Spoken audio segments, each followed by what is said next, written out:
Welcome to Ease in Real Life, the podcast where we embrace joy, authenticity, and peace through all of life's ups and downs. I'm your host, Kijana, and each week we'll explore practical tools, real stories, and meaningful conversations to help you create a life that feels lighter and more aligned.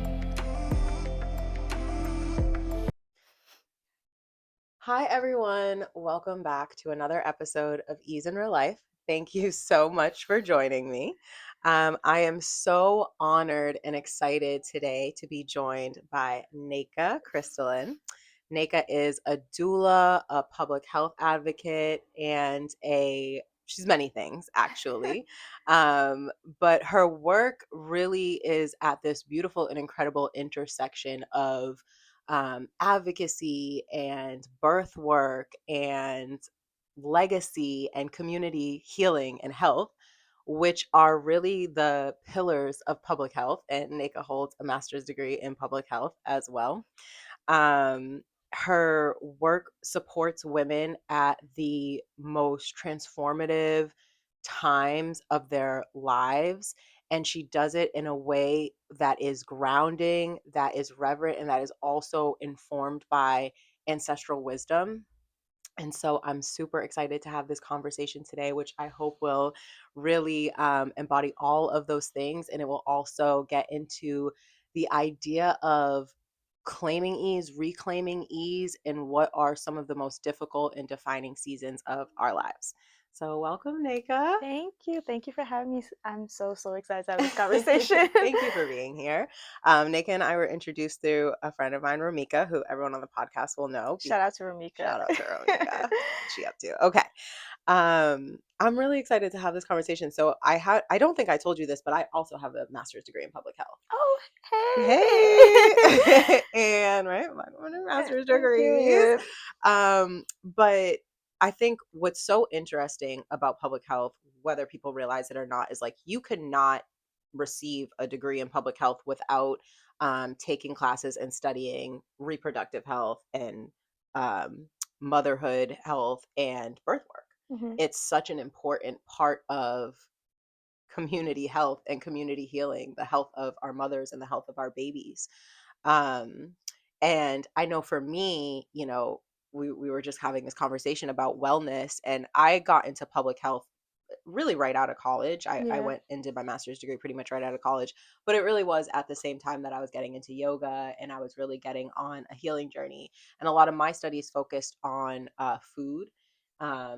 And, I love food. I am a cook. Everybody knows that. But again, what was so interesting for me as a Black woman studying public health was realizing that a lot of my beliefs and experiences were not just mine. Mm-hmm. They were the collectives. In studying public health, you learn that it is a fact, and they know this just like we experience it, that Black women are not seen as full people in the healthcare system.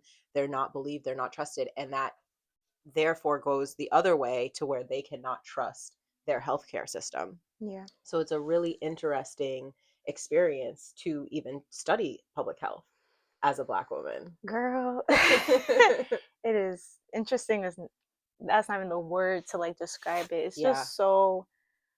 It's like when you like are in those classes, those graduate classes, and they're talking about like social determinants of health and all these things that play a role into someone's quality of care and just overall wellness and being. It's so hard not to get angry. Yeah. It's so hard not to be like, can you guys not see it happening in front of you? Like, I feel as though, yes, education is important, but I feel like this is common sense at the same time. Right. So it's so hard not to get angry where, like, I've seen it happen to, like, my family and women who look like me and people who share, like, the same cultural identity or have similar cultural practices that are not being respected or honored, especially in, like, a transformative setting such as like giving birth to someone. Right. Yeah. Right. And I think it's so interesting how, we're expected to go into these spaces and be cared for. But in those moments, I think one of the biggest necessities is trust. Yeah. And that is actually one of the factors that is studied and that we know that Black women do not trust the system and are not trusted within the system. And so the care is therefore severely impacted because of that. And I think again, learning that this is data and statistics. This isn't just the experience that I had, or what you've seen your family and what you yourself have gone through. This Mm-hmm. is real life fact. And so this work is deeply important and necessary. And I my first question for you really is like, what kind of brought you into this work? You know, was it these experiences that you've had kind of watching the women who raised you and what they went through, or was it something specific that really brought you on the path? It was kind of like a mixture of both. So at a very young age, this was actually like my personal statement to get into college and grad school because it plays a big part of my like everything I do. So at a very young age, when you are a child of an immigrant parent, you're everything. You're their translator, you're their Yeah. password holder. Yeah. You go with them everywhere. So at a very young age, my mom had a lot of reproductive health issues, and I was like 7 years old, so I didn't understand what was going on with her. I just knew I would constantly get dismissed from school to accompany her to the hospital because my dad couldn't stay with her for the whole time because he had to get back to work. Right. So like I would stay there translating these medical terms the best way I could Wow. to my mom, who has like training in nursing. Which, but the thing is, when you receive a training overseas, it does not, like, the credits don't transfer over when you come to the States. So Sure. she, even though understood what was going on to her body, she couldn't communicate it. Yeah. And they didn't respect the fact that she didn't get education here in the States. So I remember one time specifically, my mom was in like immense pain to the point where she couldn't hold like her own body up. So she would like, lean over and put her head down, like in the, what's the word, in the hospital bed. I remember the nurse, this white male nurse yelled at her and was like, stop doing that. And my mom was like, I'm literally in pain. Like, I can't hold my head up. He was like, well, stop doing that because you're making it dramatic. You're making it seem like you're dying. I was like, I remember being Wow. like 7 or 8. I was like, my mom's in pain. He's like, well, you need to communicate to her that she needs to stop doing that. And I was like, I will not do no such thing. If she's in pain, then she's in pain. And like it's so crazy how real that is, like how they don't believe us when we say we're in pain. Yeah, and this was like, I'm 26 now. My birthday was just this Sunday, so I'm 20. Happy Thank belated. you. So I'm 26 now. So that happened when I was 8. So it's Wow. like over a decade later to still see this happening, to still hear the stories Yeah. that my clients, my friends of reproductive like age going through this. I'm like, you shouldn't be going through this. Like, it's not normal to like have your period and like you're passing clots. It's not normal that you're missing school. It's not normal that you're throwing up. It's not normal that like you're expecting, but now you're nervous because you're not feeling kicks, Yeah. but you can't go to a doctor and say, I Yeah. feel like something's wrong. They're like, well, Yeah. you need to bring fact. But it's like, I'm telling you, like, I'm listening to my body. Yeah. Something's not right. Yep.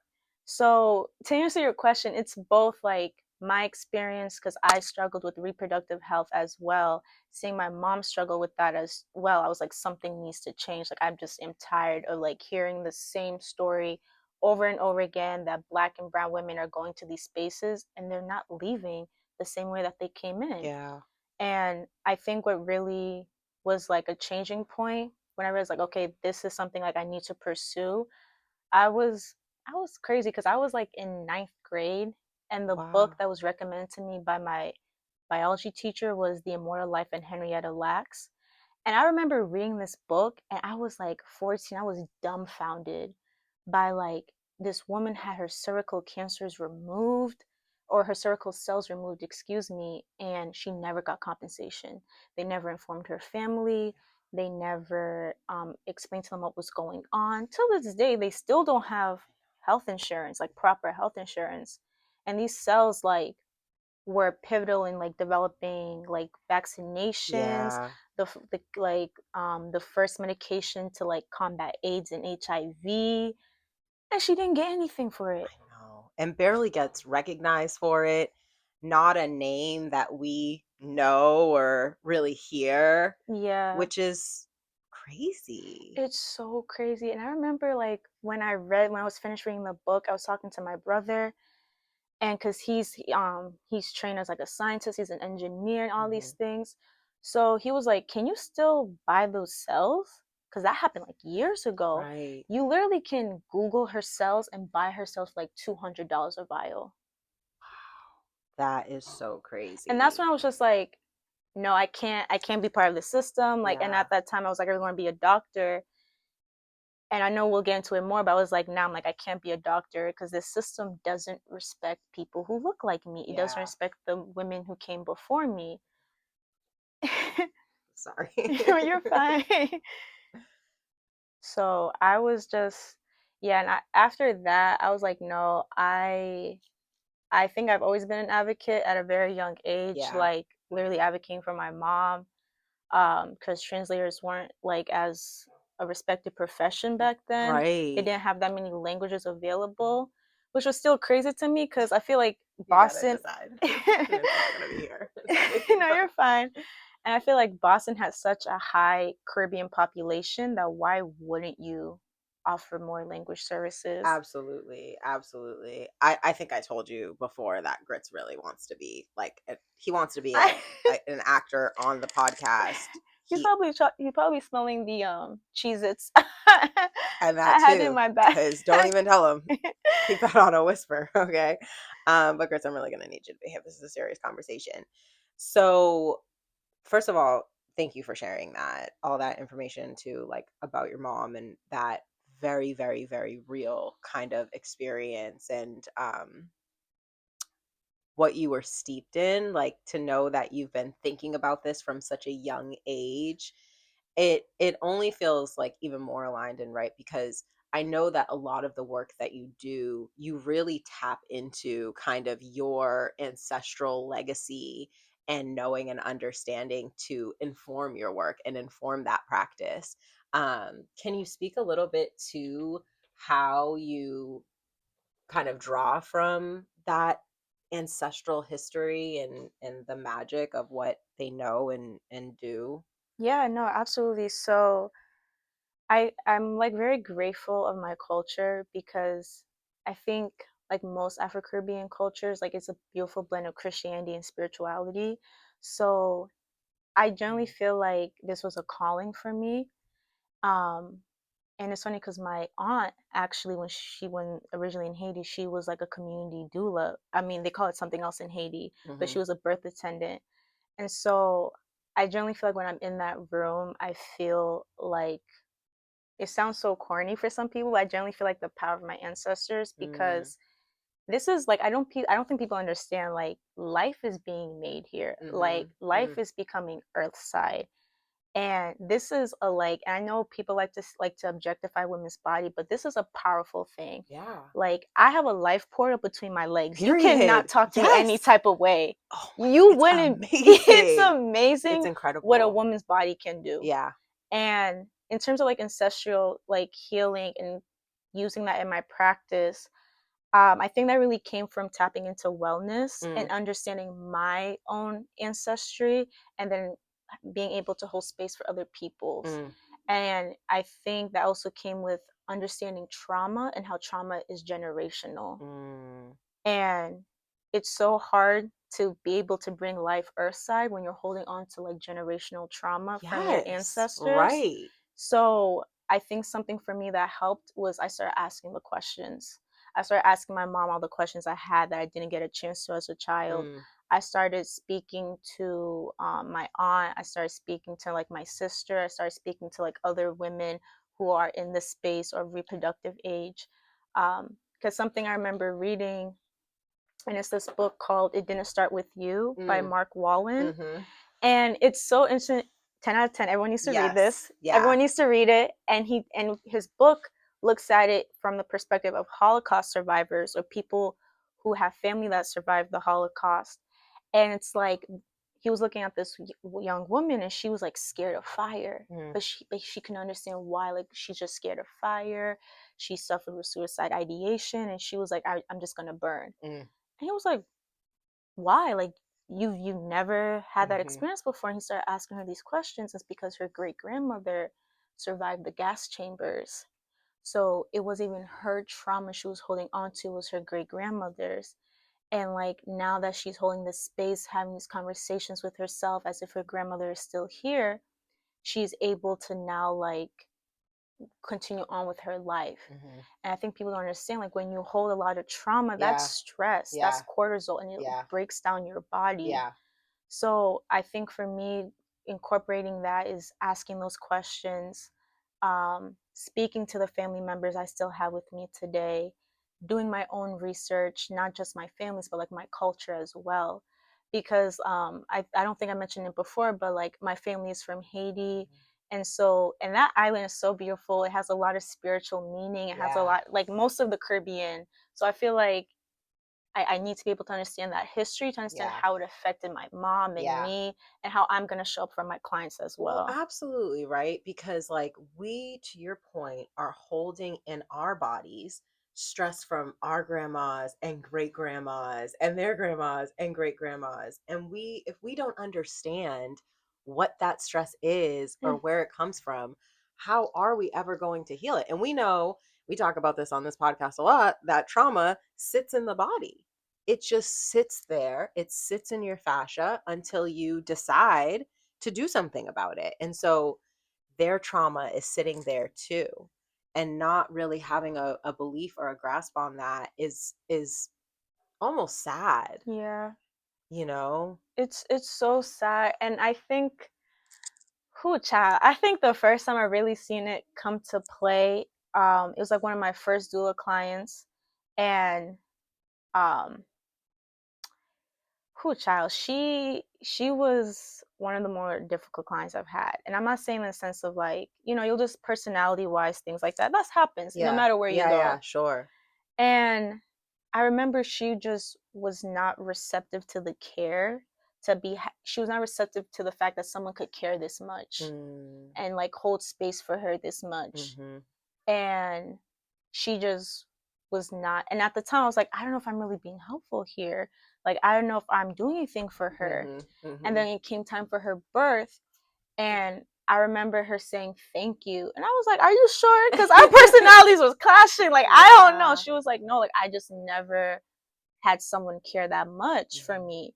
Like it's a foreign thing, and it's Yeah. because she had trauma. Yeah. So I think when it comes to when it comes to birth work is trauma informed. Yeah. I don't think you can do public health. I don't think you can do social work or birth work if you're not trauma informed Right.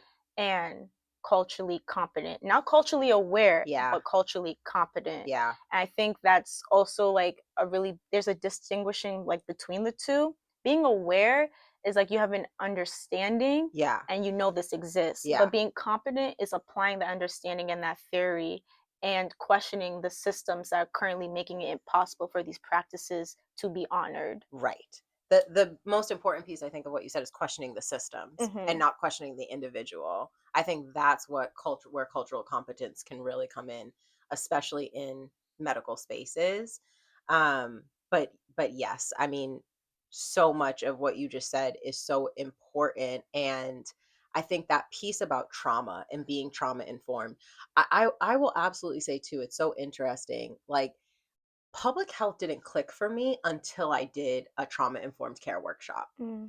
It didn't, the magnitude of which we are hurting as a society, of which we are unhealthy as a society, it didn't really click. It was all just kind of numbers and text and going through the motions of school and education. And like I said, and it sounds like you kind of did this too, like I did my master's right after college. And so you're just kind of like in the grind of that. It didn't click for me until about 2 years later when I did a workshop on trauma informed care with Robert Macy, Mm. who's like a big trauma person here in this Boston area, and I think Courtney Gray. And that was really the first time that I was like, oh, this is not just my problem. This is something we are all facing. So it's really, really interesting, and just I appreciate you giving that context too. and explaining it to people in that way, because I think sometimes people feel like this doesn't relate to them. Yeah. But again, to go back to what we were saying earlier about these things being the pillars of public health, this relates to everybody, and especially birth work. It relates to every single person because we all had to be born. We all have a mother, so maternal health. This relates to every single person. Girl, it'd be killing my spirit right now when I see like NIH grants for this work being defunded, because I don't think people understand maternal child health is a society indicator. Like, it is a health indicator of how well people are being taken care of in your society. In your society. Yeah. How child life expectancy, it starts at birth. Yeah. I need to know how well you're taking care of this child, Yeah. for them to be able to reach an average term life. Yeah. So you're telling me you can't take care of the mom, thus you can't take care of the child. That's a problem. Yeah. That's a huge problem, because now we're not just talking about, and people think, oh, it's nutrition, it's physical, she's going to a prenatal. No, it's spiritual, it's mental, it's emotional, it's even their physical environment. Like, I remember I work for the Boston Public Health Commission, and they do the Boston Healthy Data Report. And I remember during my orientation, they told us from one of their recent reports what really stood out to them. This is going to be it for me and you. I remember them saying what stood out to them was there's a life expectancy difference between the people who live near, like, when you cross over Mass Ave, like, we know where BMC is and all, where all the rich doctors, they live until, like, I think it was like something like 70, 80. Yeah. But on the other side of the street, it's like 50, 60. Mass Ave is an incredibly interesting place to study and to. I went to Northeastern, so we were right there, and that was something that constantly was talked about and looked at. But it's insane. It's insane. And like, you have a women's shelter right there, Woods Mullen, attached to BMC. And you would think, right, all these rich doctors living in this area, there has to be some funding. The textiles have to be going somewhere. But nothing's changed. And so it's like, tell me how I'm supposed to trust society to take care of anybody when you can't even take care of the mother and children. Yeah. And there's this large gap, this large life expectancy gap, just right on this large avenue, right on this one block. So imagine what the rest of Massachusetts, the rest of the world is going through or looking like right now. Yeah. So it's mind-boggling to me. And I go to school right in Chinatown, go to Tufts. Okay. And I work on 1010 Mass Ave. Oh my God. So I'm constantly terrible building. So I'm constantly seeing me in a whole different way. We can talk about that another time. So I'm constantly seeing the public health in front of me, and I'm like, something has to change, something has to give. What a crazy area to be in every day as a public health professional. I think it would actually drive me crazy. Oh my God, every single time. And I feel like it really goes back to what you're saying, community. And I'm very fortunate to be part of the community health, maternal health sector of public health, because I don't think, even like with family, I don't think my family wouldn't be here without community. Right. And that's a big thing. I think it's taught in the Caribbean, like, you need your family. Yeah. Which can be toxic sometimes. Sure. And that's where more the trauma times than not. Yeah. But it's called the trauma loop. We get in them. Yeah. The trauma bond. Yeah, and that too. Right. But I think public health needs community. You need it. You have to have it. Because yeah. I remember as a child, like, if my dad couldn't pick me up from school, we had our neighbors come and get me, or we had my godmother come and get me. I mean, definitely a conversation for another day. Yeah. But if we were to go and look at the factors, the indicators of, like, for example, my community in Jamaica and the way that they kind of care and live as a community, a shared community, a shared goal that they all seem to have. It's very unspoken, but it's there. Mm-hmm. And it is happiness and success and healthiness. You know what I mean? Compared to living in a place like America, Boston, Massachusetts, where, like, my downstairs neighbor, love her to death. I see her maybe once every 6 weeks, 2 months, you know what I mean? And we have a little check-in, but, like, is very individualism. Like that's like a big thing Right. in American culture and Like society. the individual is centered as opposed to the community, the Mm, village. and going back to like community and birth work, you see it there too. Yeah. Like the way community comes together in other parts of the world to help bring a baby earthside, Period. it is so beautiful. You Yeah. have women in the room Yeah. praying, Yeah. singing, candles. You have Ugh. fathers getting the room prepared. Yeah. Like it's a community It's a effort community effort. Totally. versus you come here, You're lucky if, you even get a prenatal appointment. yeah. I mean, I think about like the people who were giving birth during the pandemic and like in some situations, I had a couple friends who had babies during the pandemic. And I remember there was one where like the father wasn't even allowed in while the mom was giving birth. I've had a client like that because I became a doula during the pandemic, and it's so sad. Yeah. It's so sad. It's Yeah. I understand it, Yeah. but it's so sad. It is really sad. I think it's sad because, yes, I understand it, but I also think it's a direct reflection of our culture that that was the methodology that was chosen to like alleviate that situation. Mm-hmm. Why we would think it's okay to isolate a woman giving birth at such a significant time, it really speaks to where this society is in terms of A, understanding and appreciating maternal health, but also B, understanding and appreciating community health, which, we're still, I think, pretty far behind. Oh, absolutely. And I feel to the point of like isolating fathers from birth. Yeah. Why? Like, and Yeah. that's such like an outdated Yeah. practice, like fathers not being allowed in the room during childbirth. When research has shown more father engagement, the likelihood of an ideal vaginal or C-section birth, like baby and mom come out the hospital healthy, increases Yeah, totally. because now she feels like that oxytocin's in the room. She feels secure. That bonding hormone is there. Like you're completely removing half of what brought that baby there. Yeah. And even with what I do at the Boston Public Health Commission, our goal with our doula project is to increase father engagement Yeah. because fathers want to be Of there. And I course. think it's time to break like that weird stereotype Yeah, that like that black and barrier brown fathers don't want to aren't be present. aren't Yeah, no, they want to be there. We talk to totally. fathers all the time. They want to be there for the Yeah. mother of their child Yeah. because they understand taking care of the mom is thus taking care of my child. Yeah. So I think it's really time to like understand that is what white society, that is what white culture wants you to believe, that black and brown fathers are not present, but they are there. They love their kids. They Yeah. want to be there. They need to be educated. Yeah. And there's not enough education on how a father can be engaging during birth. And that's where a doula comes in. Yeah. I think a lot of people have this misconception that doulas are to replace fathers, but no, we're there to increase and facilitate the love, the Mhm. bonding, communication Mhm. between these two parents. Mm. Because without you, without this baby wouldn't be here. So Absolutely. it's really important to get you guys on the same page on how to work together than like work against each other. Yeah.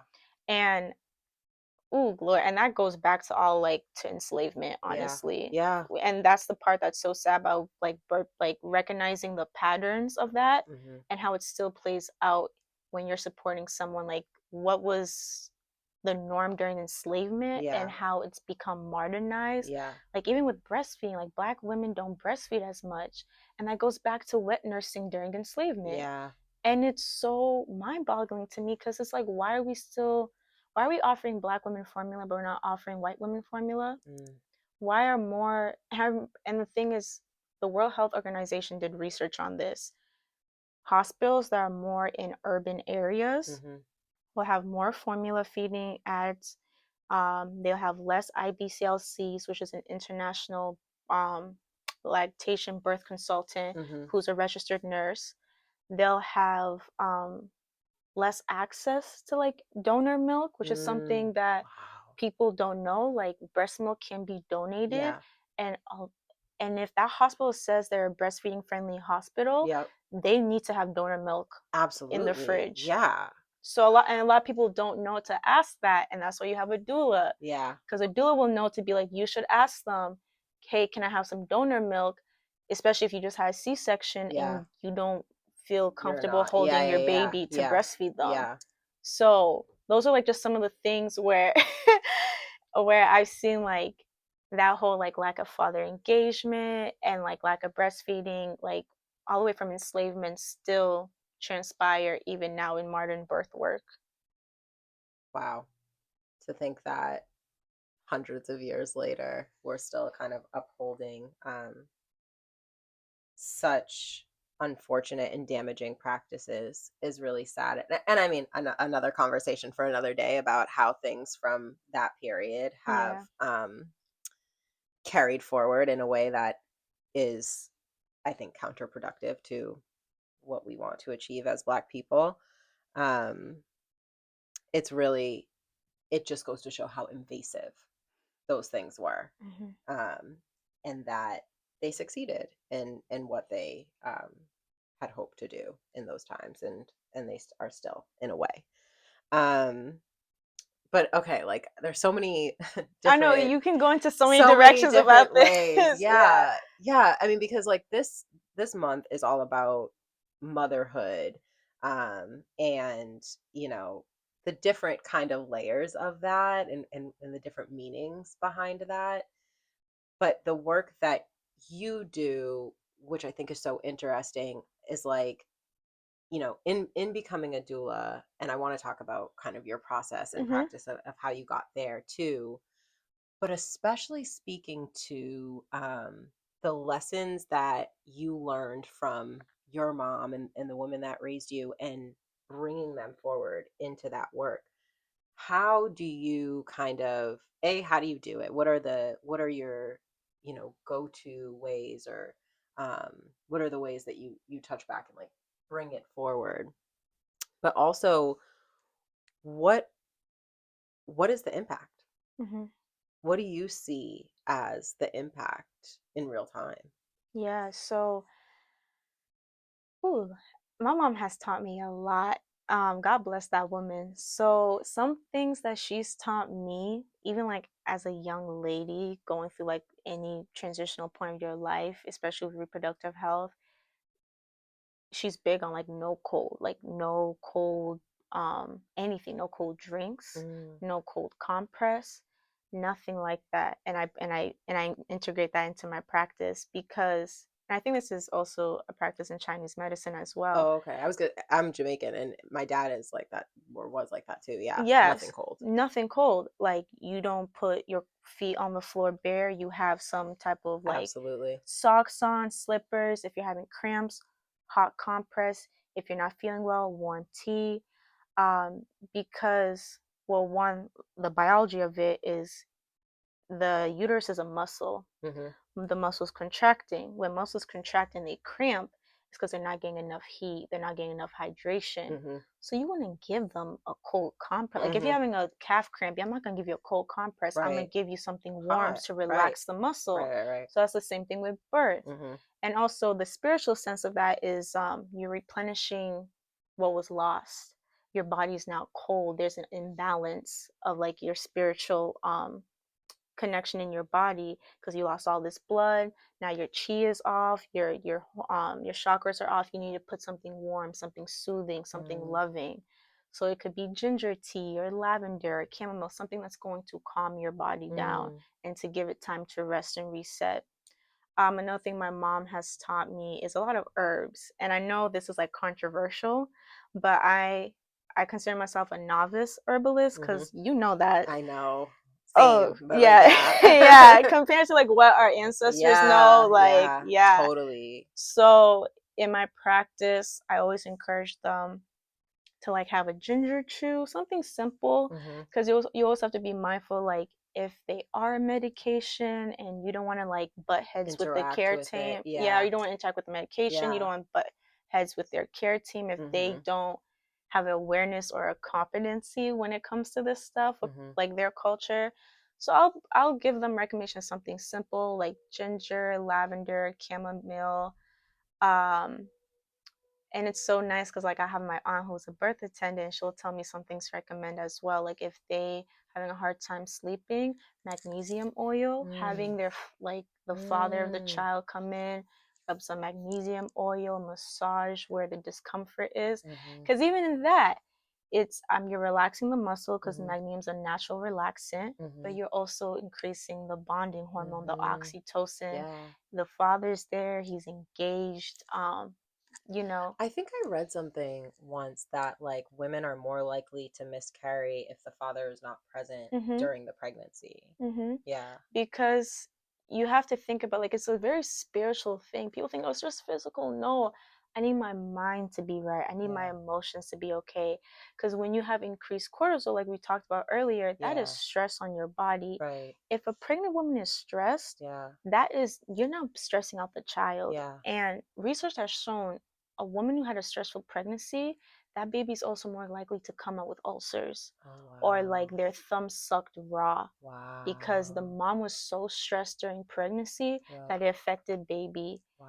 And like a stressful baby is more likely to have ADHD, more likely to have depression, Mm. anxiety. So it really starts at birth. Yeah. Like it Wow. really starts at birth. So father engagement is key. Because father knows mother. Yeah. Like he can like bring her back to center, like help soothe her, do counter pressure techniques, can even if doula's there, doula can show dad like, hey, let's shut the lights, how about you get into the bathtub with her or the bed and just hold her, Mm. because there's a level of security knowing like my person's here and like Totally. I can get through this for Yeah. anybody. Absolutely. So I love what I do. I just Yeah. love being able to help get them to that same page and also Yeah. like hold space for not only what my mom has shown me, but also recognizing like you might have some cultural practices you would like to incorporate into your birth, and we can most definitely do that. Yeah. That Yeah. must feel so good for an expecting mom to also like know that they're in hands that can support them but like respect where they're coming from. I think that there's a lot of fear as, a woman who has practices that aren't the norm, Mhm. especially in the society, especially right now, right? Like there's a lot going on in the world right now. We were just kind of talking about this, but like it's getting pretty scary, like even right here in this country and knowing like what our rights are as women, even when we're giving birth and things like that. And so I think it can, I, I think it's been that way, but I think now it's kind of even reigniting. And like that can be scary to be your full and honest self because you don't know if someone's going to like report you or you know yeah, there's a lot of things like I, as you know, come from the cannabis world and there's a lot going on there about cannabis and pregnancy and things like that, and you have to be really careful Mhm. about even sharing that information because the full truth is that like you could get your baby taken away. That has almost happened to a client of mine. Really. Yeah, it's so funny you mentioned that. That was like one of my first like clients. And that's the thing, they criminalize black women so I much know. when the the answer is not, I'm gonna take your baby away. How about you ask her, why do you feel like you have to do this Yeah. with like when you're expecting? Yeah.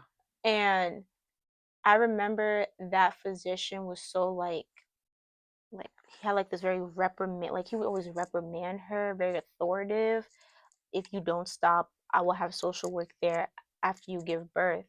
And I'm like, you're not helping her situation. You're stressing her Right. out Why would even you more. try to instill fear? Yes, why are you trying to instill Clearly she fear? already has fear, clearly she's already struggling, clearly she needs support. And if you have social work ready to take away that baby, why don't you have social work come in and help support her with what she needs, Yeah. connect her to resources? Yeah. Because I think the other part of being a doula is that recognizing we can connect you to the services, but we shouldn't have to. Your doctor is there. You have a clinical social worker. Like we should all be working together Right. to make sure you and your baby leave that hospital okay. And I remember when he was doing that to her, I was like, what's the point of that? He was like, oh, well, she needs to stop. I was like, okay, and I get that. But you stressing her out is going to cause her to do it more. You Right. need to hold space for her and you need to have a conversation with her. He's like, oh, every single time I talk to her, she doesn't listen. I'm like, well, have you worked on your communication style, your bedside manner? So to the point of like cannabis with pregnancy, it's always a gray area. Yeah. And so I can't speak much on it, but I do know for women who choose to practice that when they're pregnant, it's nothing a conversation can't like having them understand. And if they still choose to practice it, you just, as a doula, my job is to make sure you leave that hospital healthy and happy with your baby. Mm-hmm. I'm not here to hold judgment. Mm-hmm. I'm not here to make you feel bad about yourself. Mm-hmm. I'm here to support you in whatever your decision is and give you the information you need to make an informed decision. Mm-hmm. And at the end of the day, if you still choose to do that, my main priority is you and baby, Mm-hmm. and making sure dad is able to be in that room to help you out. Mm-hmm. So everything else, yeah, I remember I'd be beefing with doctors, honestly. Because it's like, we get it, it's not ideal, but can we just focus on mom and baby? Yeah. There's no point of like making them feel worse than they do right now. Further stressing her Yeah. out. Yeah. Wow. What was the moment where you decided to become a doula? The moment I decided, you know what's so funny? I was researching stuff for clinical hours because I was on the pre-med track. Okay. And what's so frustrating about being pre-med is that you can't get into med school or PA school or nursing school if you already don't have clinical hours. And it's like, so you're telling me I need to like pay for another certificate or degree. Right. I was like, what's free? Yeah. What can I do that's Yeah. free? And a doula showed up. And I remember I did the training during the pandemic. I was like, oh, this is awesome. Wow. This is, Like that feels like so aligned with you yeah. and I was everything you like, this said. is awesome. Literally your calling. And like it didn't even bother me that, because as doulas, I think another thing is we don't take blood pressure, we don't prescribe medication. It's completely holistic. Mm-hmm. So massage, aromatherapy, hypnobirthing, so using hypnotism to like get you to relax, things like that. And so I'm sitting in the birth, and I was like, I don't even care that I won't be able to do like all that lab testing. Like, this Mm. is awesome. Mm-hmm. And I learned so much where I feel like I wouldn't be able to learn Mm-hmm. these truths if I stayed on the pre-med track. I would Wow. not be able to make these connections and also recognize my own healing that I have to Yeah. do if I stayed on pre-med. That's so interesting. Yeah. Like, it's interesting that more doctors don't have a public health background, or that those two things, like, you can get a master's degree in public health without ever having taken a, clinical or medical related class, and you can become a medical doctor without ever having taken a public health class, which I think is so interesting. And then again, further speaks to like where we're at societally within our medical system, of like that there are doctors out here who have no foundation of public health or Yeah. community health even. I've taken a few classes with medical students, and sometimes in the back of my head I'm like, there's no way y'all didn't think the reason they missed their appointments because they couldn't find a ride, or that they had to babysit. Yeah. And or like, even not even that, like, again, going back to culturally aware, knowing when Ramadan is, or being aware of someone's like religious practice. Like, I Yeah. remember one time a medical student was like, yeah, I was trying to do a mammogram and she wouldn't let me. But she could tell that the woman was Middle Eastern. She wore the hijab, everything. And I was like, maybe because she was worried that a man was going to be in the room, like they would like, could you have offered her security that was going to be only women in the room? Because for people who don't know, a mammogram is like, you literally have to be topless Right. and your chest area is on the X-ray Right. plate. Right. Right. And I was just like, that's public health. Like, Yeah. just having that Having that understanding understanding. that religion, social practices, cultural practice, like that plays a role into how someone take cares of themselves, and like what they'll opt into and what they won't. Totally. I actually remember, now that you bring that up, in a class that I was taking, a public health class, there was a student there who was a medical student, and the teacher had asked, like, what is the biggest prohibitor for women of color to access healthcare? And people were saying all types of things. And then I think I was the one who was like, trust? And she was like, yeah, trust. And this medical student was like, that doesn't actually make any sense. And I was like, hello. But absolutely it does. And so, like, their assumption is that it's resources or money or, getting to the place or whatever it is. And it's none of those things. It's just they don't trust the system, so they don't access healthcare. Yeah, I don't trust you, so I'm gonna show up to my appointment. Like even now, less women are going to their prenatal appointments given what's going on in the world. Yeah. So it doesn't matter if you're black, white, whatever. It's I don't trust you. Yeah. How am I supposed to trust you with my body if I can't trust you're gonna keep me safe in this room right now? Right. And that's a whole other conversation when it comes to like obstetric violence and things like that. Like that all plays a role. Um and yeah, it's very interesting to me how doctors can pursue this without having a public health. And I remember medical students telling me we only take like one public health class, and Wow. it's in our first year. Wow. Yeah. Definitely something that needs to be adjusted for sure. Okay. Another question for you. Are there any ancestral patterns that you see come up in your work that you're actually trying to break? Hmm. What do you like trauma pad like? Yeah, or like are there any practices that you see come up that you're like, actually we need to move away from this? Mm-hmm. Um, that's a very good question. I think like are you talking about like either the care team or mom?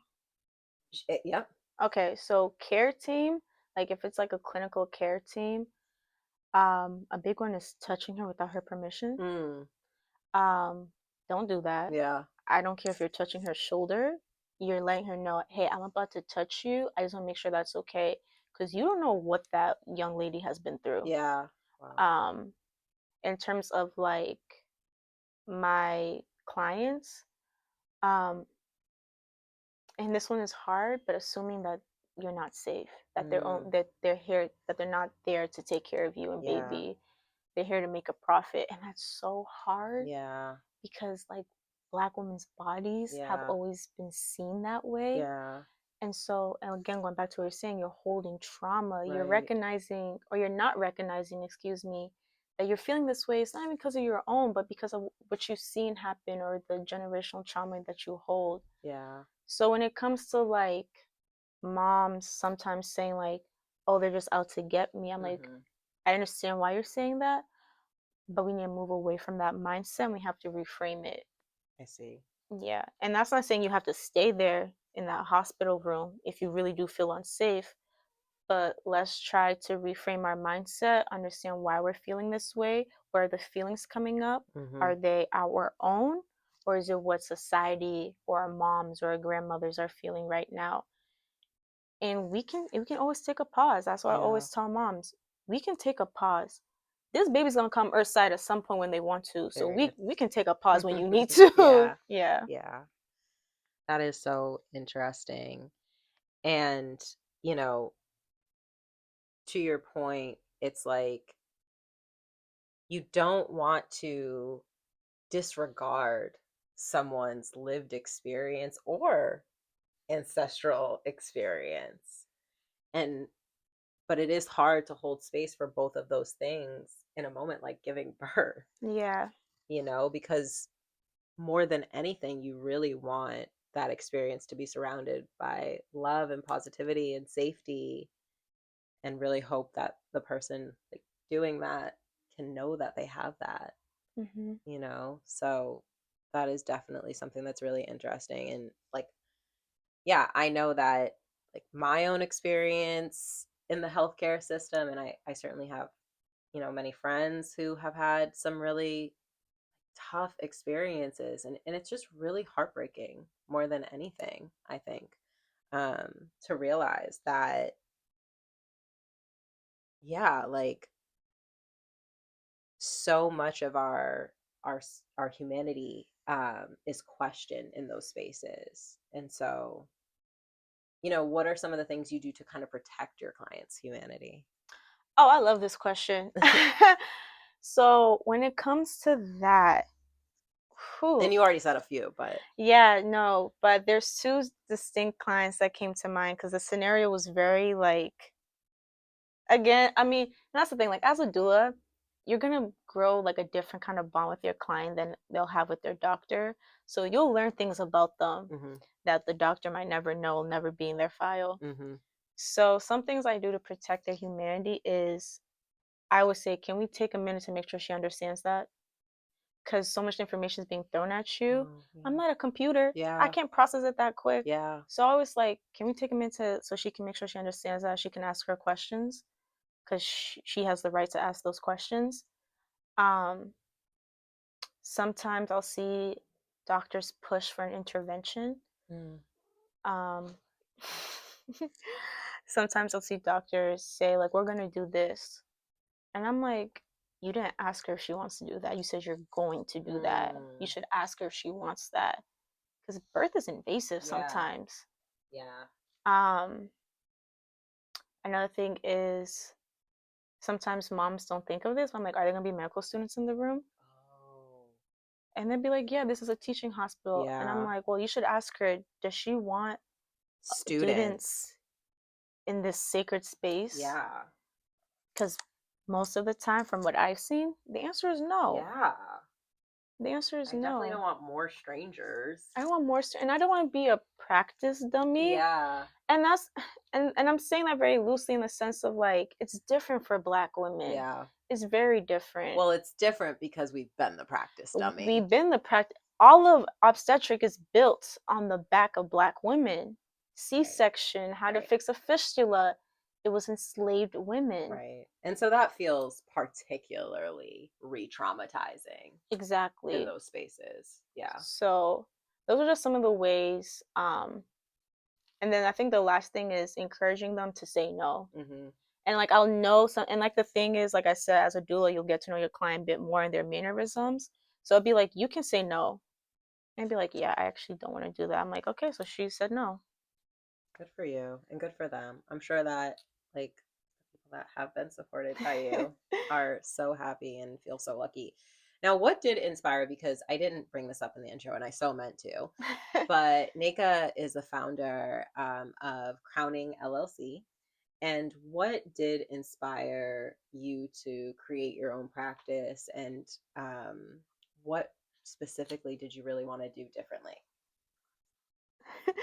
What inspired me to create my own practice was one, there was a gap of doula and birthwork in Boston. Yeah, I remember after I got my doula certification, I was so excited. I was ready. I said, let's go. I'm ready yeah. to support moms. And I only found like maybe two or three organizations and maybe one or two birth centers. Wow. And the one in North Shore closed. Wow. The one at Cambridge Health Alliance, I it was closed during the pandemic. I don't know. I believe they're still operating. Mm-hmm. Um, there's like only one birth center in all of the I eastern think there was a recent vote. for the neighborhood birth center. Yeah. Yeah, And because it got like voted down. yeah, They the didn't approve zoning it. laws. Yeah, and it's crazy because this is a need, and the thing that's crazy, my mentor sits on the board for that, Wow. and she had Natasha, the woman who is trying to Sir, this is so crazy. Please let Nika and I have this conversation. Okay. All right. We'll be back. and she had Natasha come in and give like um, a conversation about some of the hurdles they had to go through. And But now, wait, sorry to go back. Natasha is the woman who's CEO of Birth Center, she's okay. founding it. Yeah, so She's the one who's trying to she's the one open who's it. trying to open it. Yeah, Okay. and so um, bringing that all back to like why I want to open up Crowning LLC because I just saw a need for it, and Yeah. even now you still see a need for it. Yeah. And something that I wanted to do differently was I wanted Black and Brown women to be the focus. Yeah. That's not saying I haven't supported white mothers, and I feel Sure. like I need to make that distinction. Yeah. Just because, Fair enough. yeah, and sometimes that's like, oh, so you want? No, I'll accept all mothers, Sure. but the way I was taught, Yeah. the training I received, Yeah. the focus is Yes. gonna be Black and brown mothers, Yeah. because too many times in the birth work, in the birth atmosphere, Mm-hmm. they're neglected. Mm-hmm. And there's a quote that was actually done through surveys of like OBGYNs and doulas, and a woman said the white middle class doulas are for white middle class women, Mm-hmm. because, and I didn't learn this until after, there's actually quite a bit of doulas in Boston, but they primarily serve white women. Wow. And they primarily serve white women because society makes it available for them to have these resources and know that doulas are available. When you look at marginalized communities and Black and brown communities in Boston, a lot of them don't know. If you go to BMC has a doula program. They Wow. have the birth sisters. They are understaffed, unfortunately, and it wasn't always like that. Like early 2000s, they had like over 20 doulas. Everybody got a doula. Wow. Now it's not like that anymore. So that's why I wanted to open up Crowning LLC, and that's what I wanted to be differently. Mm-hmm. That's amazing. Yeah, I honestly did not even know what a doula was until like my late 20s. Yeah. Like, and my mom's a nurse. I mean, I'm biracial. My mom's white. Um, and she's a nurse. And so like you would think that I would have that kind of information, but no. Yeah, I remember when I first started coming to the hospital, they're like, "What are you?" I said, "Doula." They're like, "What's that?" Like even the Like even nurses, in the even the doctors, they don't hospital. know what that is. Yeah. And yeah, so like Cambridge Health Alliance, their birth center, they have midwives and doulas. So so like It's like scratching himself on your feet. I know. Yeah. He loves the shoes. I love them too. They're great. Thank I don't you. know if you guys can see them, but they're really I nice. might take him home with me. And you can. I'm just putting that out here today. Yeah. But yeah, like it was crazy. A lot of people don't know it. And for people who still don't know it, a doula is non-medical health professional that supports a woman's pregnancy emotionally, mentally, physically, and spiritually. Mm. And every doula practices differently. Some doulas specialize in Reiki, some doulas specialize in prenatal Oh, yoga, some wow. doulas specialize in herbal, like being an herbalist. Okay. So like a lot of doulas offer so many different resources. Yeah. I've seen doulas who were nurses and Yep. then they became doulas. Wow. Or I've seen doulas who are social workers Yep. and then now they're also doulas. Yeah. And that's amazing because now as a doula, I can connect you to like my network as a Yeah. social worker or as a Yeah. nurse. I know Yeah. exactly what you need when you need Yeah. it. That's really incredible. Hmm. That's really incredible. And within your business, are you the main kind of operator or do you have other practitioners within the business as well?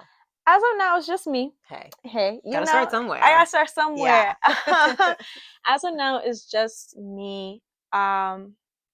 And long term wise, I would like to make doula into doula. I would like to make Crowning LLC into a nonprofit. Yeah.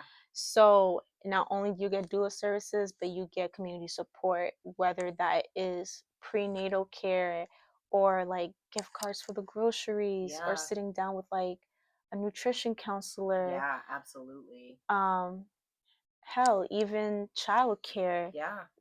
You can, when you're in your prenatal appointment, if you bring in kids, they'll be downstairs with a child Post birth. post birth. Yeah, I mean, Bring your there's kids. post-birth doulas too. Yeah, I'm that too.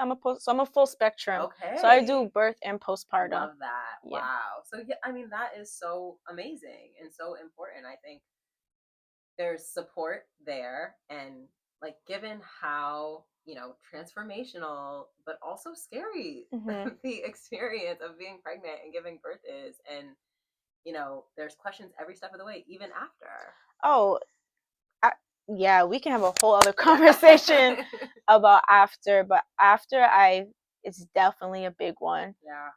And yeah, we can just have a whole conversation. Yeah. Yeah. No, fair enough.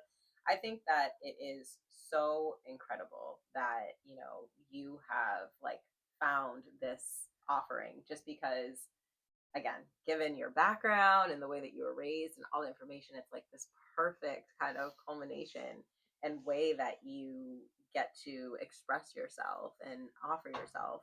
Um, He's actually never been this active. Really? During an interview, so he definitely loves you too because you're like really activating him. But tell me about just like what you see as the future of birth work and what you hope for the future. For the future of birth work, what I see is if we don't, I think just look at me. Yeah. Really um, into you. for the future of birth work, what I see is if we do not invest more into our birth workforce, we're going to lose the practice of birth, and we're going to lose the reverence and the respect that we hold for it. And what I would like to see is that people treating this with reverence and respect, and it's not in like incorporating the spirituality of birth, because it's very transformative. And if people, and I know people like to see like how is it spiritual, well, let's look at it from like a biological perspective. Your mom came from grandma. That means her eggs literally have been here for a while. So it's so crazy. You're born with your eggs. But and that means and like my mom was born with me already. Exactly. So it's like her mom was born. It's so crazy when you think about it. It's like, so it's like that means my kid would have lived in me, would have also lived in my mom, and then my grandma, and it's like, wow, that child is like pulling in a lot of energy, a lot of history, and picking up a lot of energy along the way. Kids do not lie. Yeah. Kids do not lie. And like picking up all that trauma. Yeah. So I really wanted to see an investment of like the spiritualness that goes into birth. Yeah. And that means having trauma informed care, cultural awareness, questioning the system, investing in trainings that are going to build your workforce to be able to handle and be present for birth. And I know that does not come overnight, that takes time, but I definitely am happy to see the advocacy efforts are there. Yeah. And great organizations are doing the work, they're on the front lines. But I wish there was like more traction, because women have been giving birth since the dawn of time. And it's never going to end. Yeah. So investing in women is investing in your society. Yeah, absolutely. Is there something that you would say to, someone who might be like listening to this episode or thinking about wanting to give birth and is really scared? Is there something that you would say to them or could offer them to kind of encourage them? Yeah, for anyone who is in that era of their life, I would definitely say don't be scared. It's definitely a transformative time. You think about a lot of things. You think about what type of parent you'll be, but don't be scared, because this is your first time. This is their first time. You guys are learning each other. That's what I tell my clients all the time. You don't know him or her. They don't know you. You guys are strangers, but that's the beauty in it. You'll learn about this new baby, and you learn so much more about yourself. And it is a blessing. Do not let anybody tell you that differently. At the end of the day, it's a blessing, and it's your choice. It's your body. You have the right to it. So do not be scared. I love that.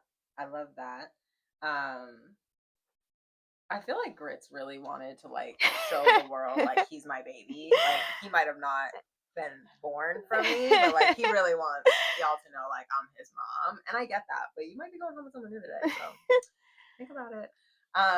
But okay, I feel like we could talk forever. We really could. I would. Oh my God. And I'm sad. Like this is really the first time we're ever getting to sit down and chat, and truly like this conversation could have just gone a million ways. I know. I feel like we're gonna need to have you back again. I would love that. Chat more, because you just have so much information within you, and I really love and appreciate so much of the way that you have framed everything today. I think it deeply resonated with me.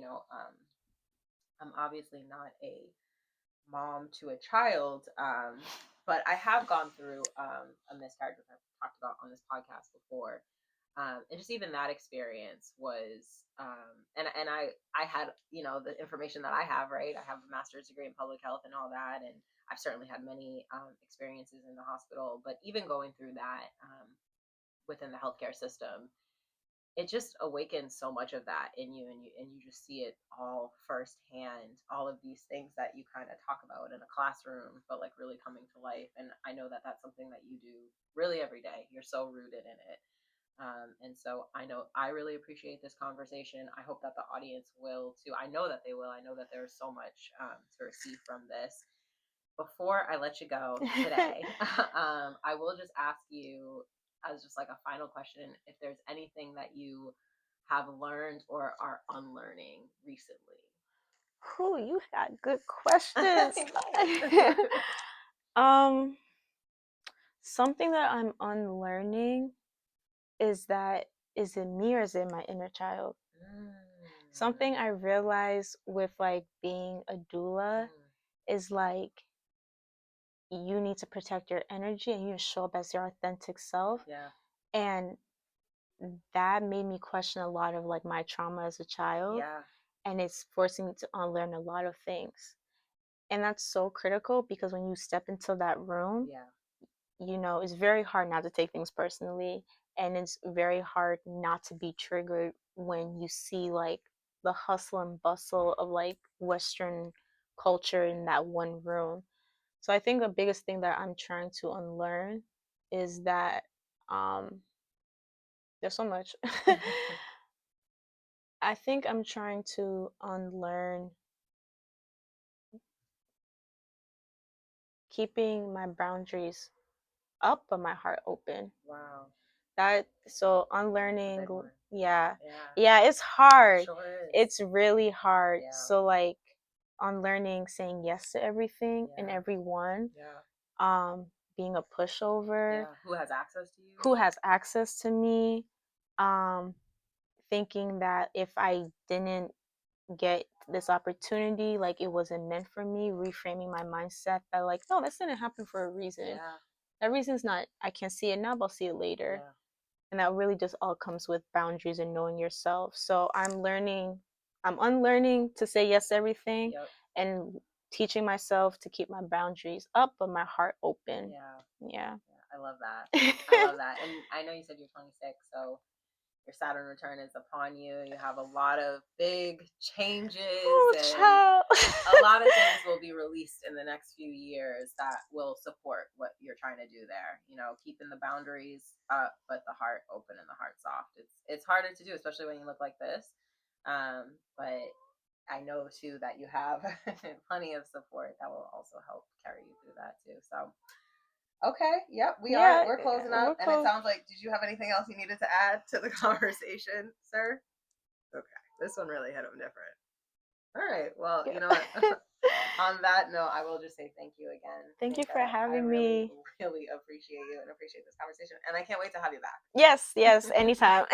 Thank you so much for tuning into this episode of Ease in Real Life. If you enjoyed today's conversation, don't forget to subscribe. Please leave a review or share it with a friend who might need a little more ease in their life. Remember, creating ease is a choice we make every day, even in the hard moments. I'll chat with you next time, and until then, take care of yourself and each other.